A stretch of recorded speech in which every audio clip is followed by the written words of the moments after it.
3, 2, 1, in onda. Il podio dei campioni. Io sono. Ecco, a dire il vero, nessuno. Però io sono la voce di, ho doppiato questo, ho fatto l'altro. Il mio parlare è impeccabile, con la mia voce posso interpretare personaggi e veicolare emozioni. Sì, è vero, ma io non sono nessuno. La cosa si dimostra ogni volta che si presenta una crisi. Solo chi è davvero qualcuno resta e resiste.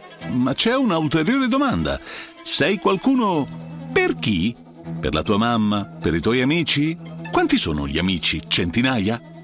Quindi riempirai un teatrino di quartiere al massimo, e se sei davvero fortunato che tutti gli amici partecipino, altrimenti da centinaia avrai a che fare con la prima fila della platea e col più matto degli amici, che si è seduto in piccionaia a vederti. Tutti gli altri non si sono fatti vedere, tutti avevano altro da fare. E poi c'è da stabilire quali sono gli argomenti per cui tu sei quello che credi di essere. Sei una voce. Quindi sei qualcuno quando la tua voce deve coprire un silenzio con le parole di altri. Ma se questi creatori di contenuti decidessero che in fondo non serve impegnarsi a soddisfare le tue richieste per riempire quel vuoto, tu improvvisamente non saresti più qualcuno, ma solo uno dei tanti.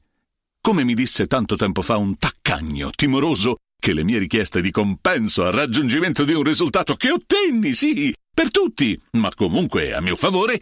Ok, avevi ragione, ma ricordati che nessuno è indispensabile. E pensa, non avevo nemmeno intenzione di chiedere un aumento di compenso. Volevo solo festeggiare una vittoria con lui, stappare una bottiglia. Pagava lui. Ebbene, oggi io per lui non sono nessuno. Beh, nemmeno lui è molto per me, a dirla tutta, perché i tempi cambiano. E a meno di non essere l'angelo custode che provvede al nutrimento, alla salute e all'amore, siamo tutti sostituibili e bestemmiabili e dimenticabili. Benvenuto in questo tuffo nel pessimismo cosmico. Anche meno. Ah, sì, ok. Io sono un ottimista. Sì, certo, se non mi conosci pensi che io stia delirando, ma ho la tendenza a trovare il lato positivo di ogni situazione.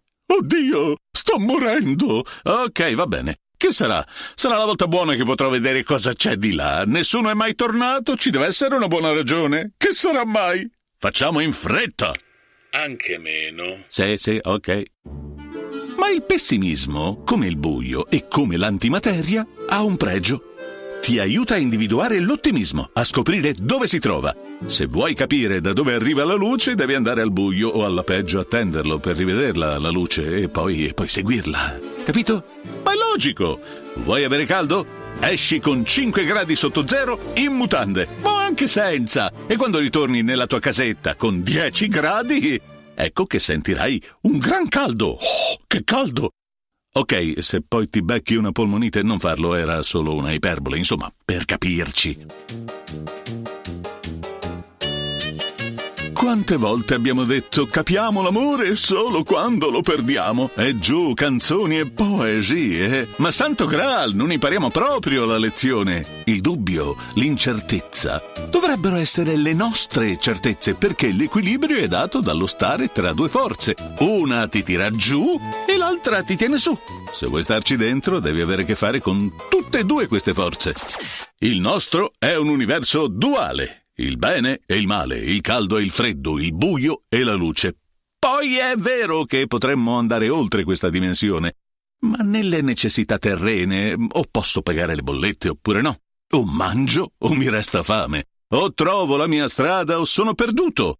O sono qualcuno o sono nessuno. Insomma, il principe Amleto per noi sudisti, viveva un grande dilemma. Quanti attori hanno letto il copione recitando il dubbio, ma senza porsi davvero troppi dubbi? Io sono! Ma in questi tempi di grandissima crisi, peraltro protratta da decenni e quindi più che una crisi, è uno stato della materia in cui siamo immersi, in questo momento crollano le certezze. La cosa più curiosa in questo frangente è la reazione del mio settore dove a mettersi in piedi ad affrontare i dardi della vita sono i più umili, quelli che partono certi della loro inadeguatezza, ma con la volontà di dare il meglio di sé e con l'obiettivo di raggiungere un gradino appena superiore già domani. E domani, sempre coscienti della loro inadeguatezza, tentare di fare un altro passo avanti, e così ogni giorno.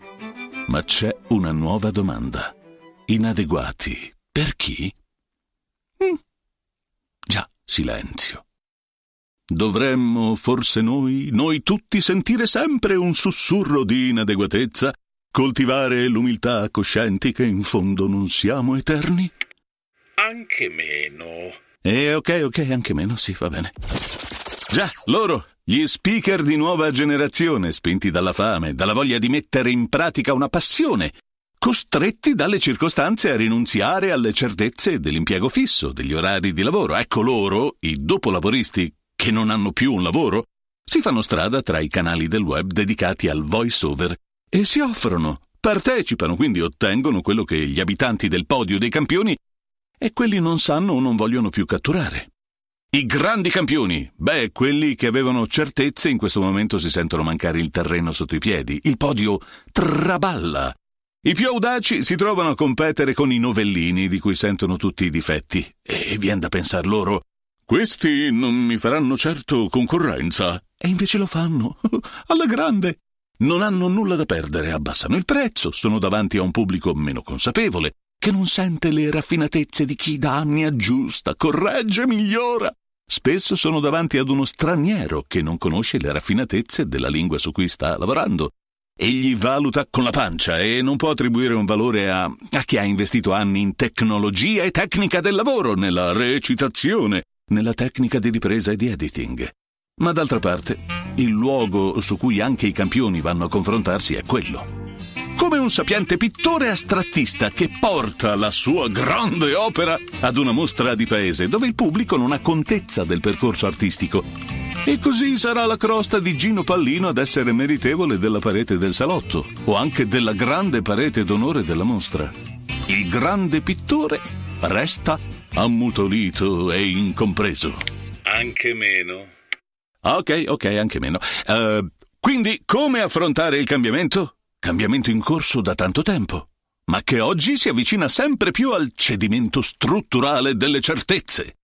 È perché nessuno cambia corsia prima di incontrare la fila in autostrada, la vedi quando ormai tutto è fermo e non ci sono altre vie d'uscita.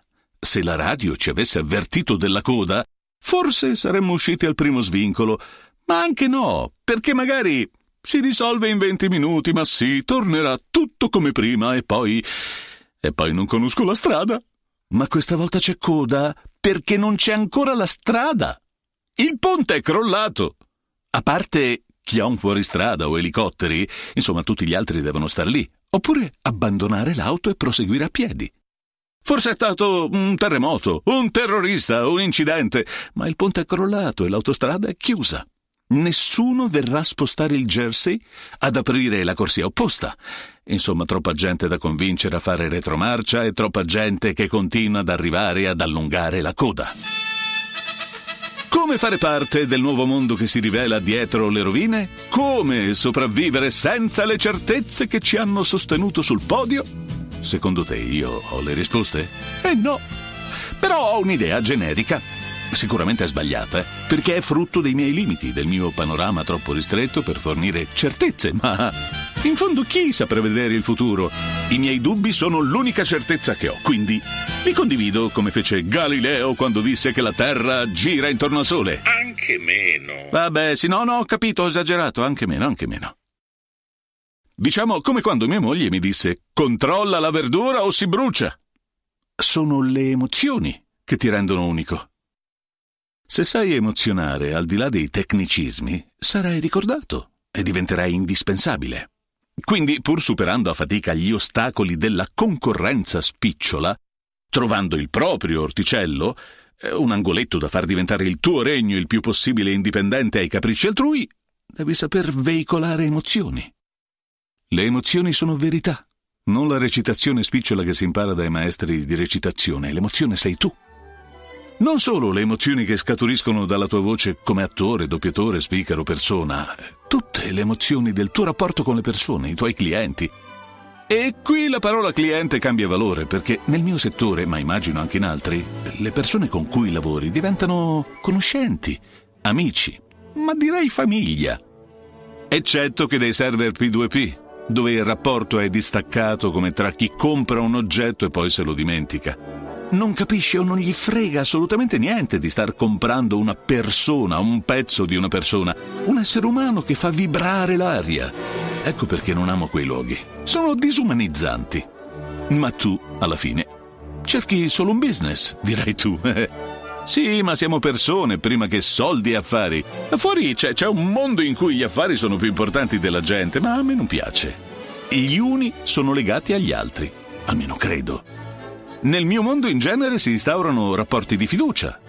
Certo, con tutti i limiti del caso, ma la fiducia è un sentimento. È un sentimento che fa scaturire l'emozione. Non ti emoziona sapere che qualcuno c'è per te sempre? Che ci puoi contare? Oserei dire che è quasi amore. Sì, senti, Cupido, anche meno, Ok, anche meno. Comunque, in qualunque modo tu riesca ad emozionare, sarai su uno di quei gradini, di quel podio, dove non conta essere primi. Un podio dove conta semplicemente esserci. L'emozione. Ecco, ciò che credo resterà nel nostro mestiere.